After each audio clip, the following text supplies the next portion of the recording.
اسعد الله اوقاتكم متابعينا. واحد من الموديلات الترند هاي السنة بالنجارة العراقية، يجي باللون الاوف وايت والتعتيق القهوائي بهذا الشكل. الاصباغ كلها تكون ماركة ناشونال العالمية. هذا اللون الاوف وايت الشذري. طول الكنتور 3 امتار و60 بارتفاع 1.60 مع التاج. زاوية الملابس بارتفاع الكنتور ايضا ب1.10 العرض. الداخل كله يكون صاج طبيعي. القواطع الداخلية تكون حسب رغبة الزبون بهذا الشكل. الكنتور يجي باب ومجر، باب ومجر، وبالوسط يحتوي على ملاحق، والاسفل بيبان. الملاحق تحتوي على مساحة تخزين واسعة بهذا الشكل.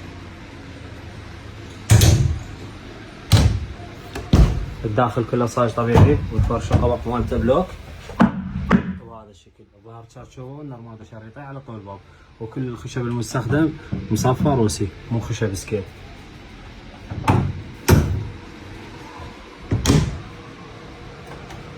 زاوية الملابس ايضا التقطيع الداخلي مالته يكون حسب رغبة الزبون.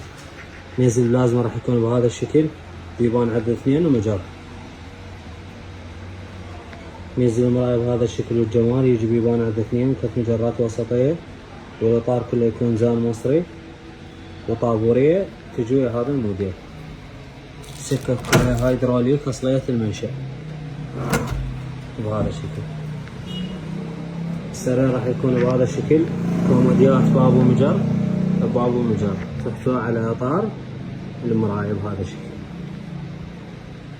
السرير كله يكون دوشة من خياطة يدوية والتعتيق الاوف وايت. نقاوة الاصباغ مثل ما واضحة عندكم. راح يكون سعر هذا الموديل 3,250,000 دينار، شامل اجور الشد والنقل الى جميع محافظات العراق. معمل ومعرض سي بغداد جديدة خلف جامع السامراء.